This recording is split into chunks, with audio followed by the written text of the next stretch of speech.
All right, so exciting day for Ole Miss. A lot of really good players coming here. Um, I think this is our best class. I'm not just saying that. I think this is our best class um, since we've been here of high school players. I think that's a product of a lot of things. Assistant coaches working really hard, doing a really good job. Really good general manager, Billy Glasscock, putting things together. And I think that that's a product of now a lot of winning seasons. So as these guys went into high school, all they've done is see us win.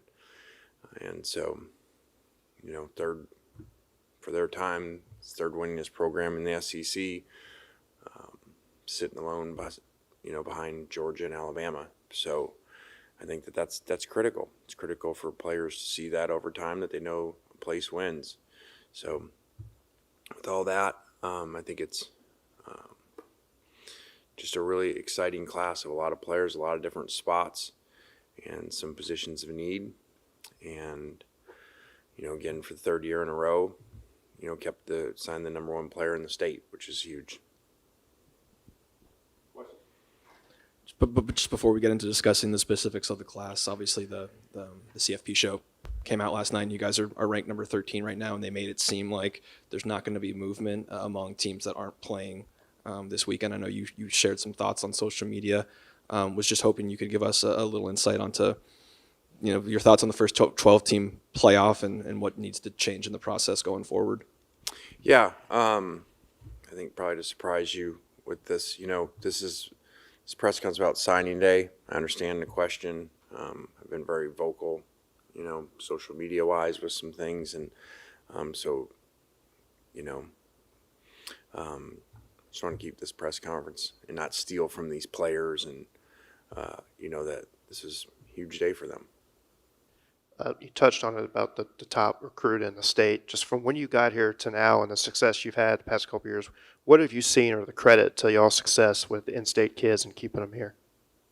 Well, like I said, I think there's a number of factors there. I think that, we've been dominant,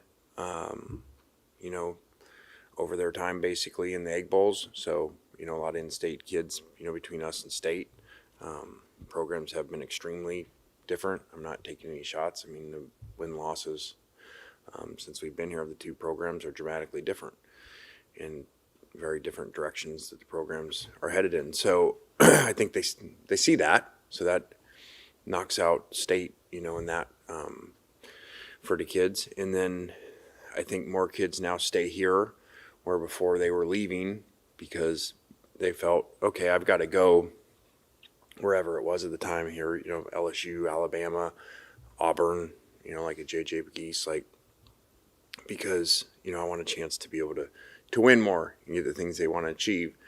And now they've seen you can do that here. So, and I think staff's done a good job. I think Kelvin Bolden, who has a lot of connections here, has done a really good job with in-state players when they come on campus here and developing relationships. He's been very critical to that as well. Is this a reflection of a change in philosophy by you guys as far as wanting more high school kids, or just the way it worked out? Well, I don't. I think you got to have numbers because of just turnover now. I think you're going to see massive roster turnovers around the country. So, and we had a lot of seniors also. But yeah, ideally, I've said it, just because our system adopts and moves, I think, as well as anybody what we do. And we do that whether it's offensively, defensively. We're always changing, always evolving to the systems, to the rules, to NIL, to collectives, to everything, to portals. The best way to build a roster long term is not to go to the portal every year. That's not the best way to do it. I'd love to be at a place where you can sign, top five high school classes every single year, and then it's a lot easier to retain them, because once you have them, it's easier to retain, and even in the market value, a lot of times get an easier, hometown discount once they're there. That's not been able to be the case. Maybe someday it will here at Ole Miss. It's not been the case. So, we had to go address needs. We had to go portal, and that was the only way to, continue this success and hopefully win this, postseason game. And what, 3 of the last 4 years have 10-win seasons. We gave the list to the players the other day when we were talking about, not in the playoffs, the value of a bowl game and winning a 10th game.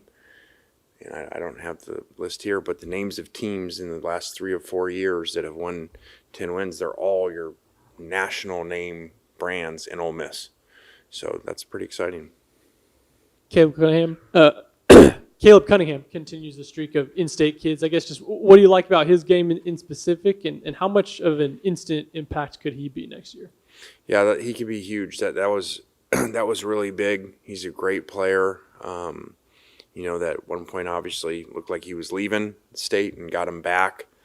And great kid, great family, and in a position of need next year with losing so much there. So we have very high expectations for him. Currently, no quarterback in this class. Is that something you're going to keep an eye on, or are you happy with where things stand, or maybe something you'll look into with the portal as well? Yeah, I think we're, as you guys know, but we're kind of new age in analytics and salary cap and roster management. And I think a lot of people just still kind of do the same thing. We got to sign this many people at this many position and, pay them whatever it takes. And I've said now for 2 years, I think you got to be really careful with that with high school quarterbacks, in my opinion. So, sometimes we're on a guy and, the price gets too high. And that's the world we live in now. And you got salary caps. And I just think when you put a ton of money into that, it's just such a transfer position that usually doesn't play in year one. And look around the country, what you're about to see coming up here, you're going to see a lot of these high-priced guys from a year ago go in the portal. So they just blew all that money.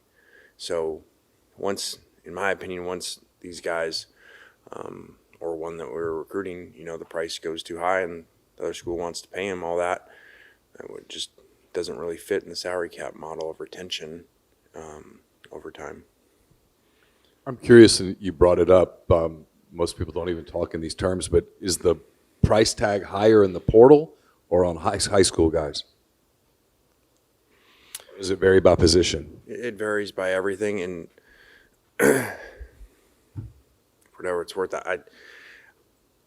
I've said once the revenue share was coming, and now that people know, even though they don't technically have the money right now, they're going to operate like they do in this portal, and I think you're going to see, outrageous prices in this portal. It's great for players, but I think you're going to see guys get paid way more than you could ever imagine, because now everybody has this money that they leave coming in. And again, there's no structured system. It's not like the NFL where people really, everybody got great general managers and have this nailed how to do it. And you're going to have people that say, okay, well, we got to get a player, so here's the market value, but we're just going to go pay double, or some donor's going to jump in. Or a coach can be on a hot seat and, overpay a player. So these portal guys are going to make unbelievable amounts of money. Now, that's just my opinion and what I think is already being floated out there to these kids. What I know is already being floated out there. To follow up on that, you're right. You guys that's kind of been your identity, your ability to adapt to the different systems and stuff. So are you operating now under the assumption that revenue sharing will be in place for the 2025 season, or is there any chance that people make that assumption and it doesn't come to fruition and it's more difficult to manage at that point?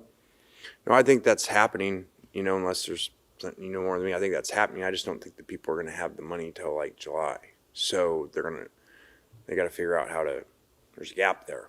So, but no, I think it's definitely coming, and I think that's what people are operating on. I know it's what people are operating on, and why these prices are going where they're going for these kids that are they're not even in yet. They're going to be in here.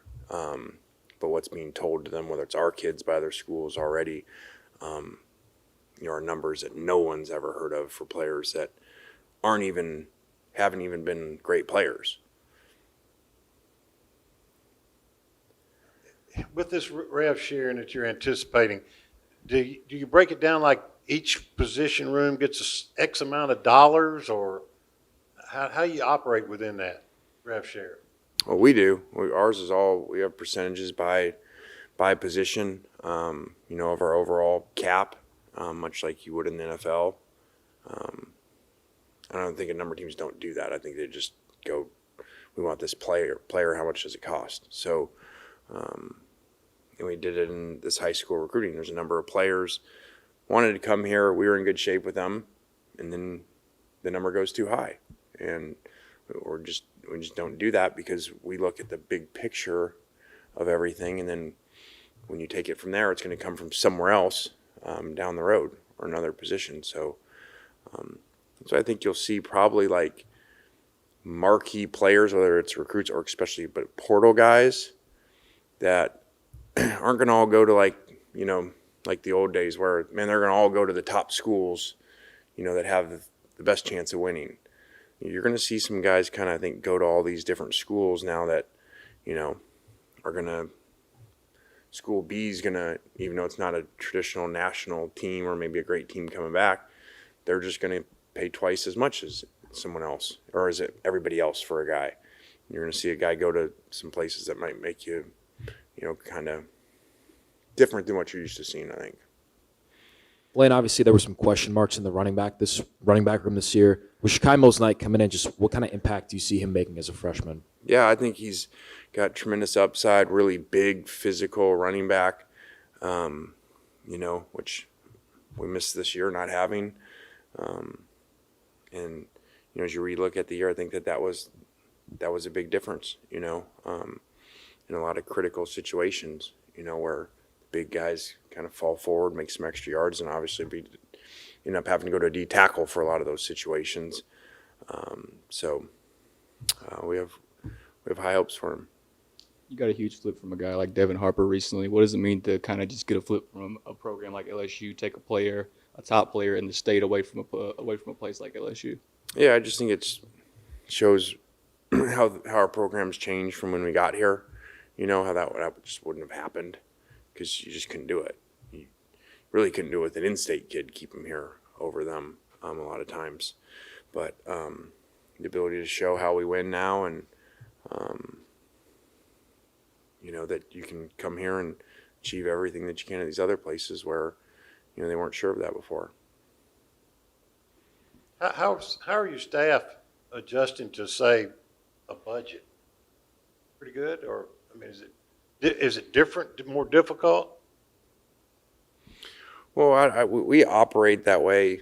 We've operated that way for a while. We've looked at it that way, even though there wasn't revenue sharing with the cap. There's really not a cap, just so we're clear. Like this idea that they have that there's revenue sharing and then it's this cap and everybody's the same. That is not what's happening. There's still collectives. There's still even donors outside of that. Just saw a very notable one. Get arguably the best player in the country. So, don't think that this is like the NFL where it's figured out in this revenue sharing. There's a cap and everybody's equal. That's not what's happening. Just sounded good when they presented it to people, I think. Going off of Harper flipping, but just the offensive line in general, I felt like a position of need heading into next year. Do you like how y'all are starting off with rebuilding that room? Yeah, I think that these are some really big linemen that have huge upside. More traditional, big-time SEC type of linemen. So that's really good because sometimes when you have undersized guys, you can only take them so far. I promise this isn't to try to trick you into a playoff question, but I'm curious here. Obviously in the SEC, you got a lot of programs that are really dedicated to trying to win at the high level with the collectives that'll be on top of rev share, right? So is that going to create even more parity in the league where it's going to be harder to avoid having 3 and 4 loss seasons, which apparently keep you out of the current playoff format? Yeah, I think that what you saw this year in the SEC, and the amount of multiple loss teams and 3 loss teams, I think it's going to take a little bit of time for fans to get used to that's what's going to happen. I think that, with bringing Texas, Oklahoma, with the ability of portal, so even when your rosters are good and they're coming back, and people pluck guys off of that, and so some of these teams, that were traditional. Let's just take Georgia, for instance, like they lose a great linebacker, like the stuff that before where they could kind of just keep the collections, like the old Alabamas, they're getting plucked too because of their backups. So, like there's a linebacker there and he's playing at Kentucky. So I think that this is probably what you're going to have to get used to as fans, teams having multiple losses in this conference. And now you kind of tricked me into it. It's why it's just different. It's just totally different. And these comparisons of other conferences and the ACC and Big 12, I mean, it's just like, you might as well be in different leagues, not conferences, different leagues. Like here's the NFL, here's the SEC, here's those few Big 10 teams, and then here's everybody else. So you're going to see it in the draft. It'll be different, like it always is with the SEC, the amount of kids drafted out of here and there. And so it's really a bad system. Here you go. You got me going. It's just a bad system. It's a bad system, and you got people in there in place of it. And I don't know, they gave me the list of the coaches today. Any of those coaches ever been down here in the deep south into these stadiums and played in these games that are on this? So how do they even know? How do they even know what it's like to have to go win in these stadiums, in these places, and on the road of teams that they say, well, these teams are 500 teams, and then we have the week where the 3 favorites all lose on, the senior day and night in 3 of the hardest stadiums in America to play. It's much different than where these other conferences go and play their, 6-6 teams that they got to go play, or 5-5 teams at the time. It's totally different. And you got to get up for it every week. It's a lot easier when you got to get up for 2 games a year, to get your team up. Just generally speaking, how does this recruiting class impact or affect what you may or may not be looking for in this year's portal cycle? That was a great job, by the way. You completely got me off of my goal here. No, that was good. I like that. I would have done the same thing. What was the question? Just how does this recruiting class impact or affect what you guys may or may not be looking for in the portal this year? It doesn't quite as much because these guys are younger. Now, sometimes if you're looking in the portal and they're younger players with 3 years of experience, but which I think is going to be more of that too, because you're going to see a ton of freshmen go in. It's because of the money part of this aspect. And so there'll be a little bit of that, what you have here, and then you're going to look at, and some of even what did you get last year, because now you're going to go look at guys with 3 years left, and they're going to go into your sophomore class. So you're just going to get ready for a giant free agency all over the country of places. And once they announce the revenue sharing and announce it, that there's this much money, a lot of parents, a lot of kids, they may be perfectly happy where they're at. They're going in. Is it a coincidence that you have no JUCO players, or have y'all decided that's not a very good talent pool for you anymore? It's just, I think the portal, as you said when it first started, would affect junior college players around the country. Not as many taken. I don't have the analytics on that. I bet it's going to be down because guys know they can go get college players that they've already seen playing, Division I, or Power 5. So, and for us, we had so many portal players, and then we really wanted to focus on getting a lot of really good quality high school players. Because again, this is the way to build a program long-term and successful. And you'll see that over time. I think in 5 years, you see, okay, what are the teams with the best records over 5 years? The traditional teams that usually are there, they're going to usually have been built from quality high school players. Again, because that'll be your retention and your ability to withhold them when they're free agents every single year and keeping them, versus having to go get them from everywhere.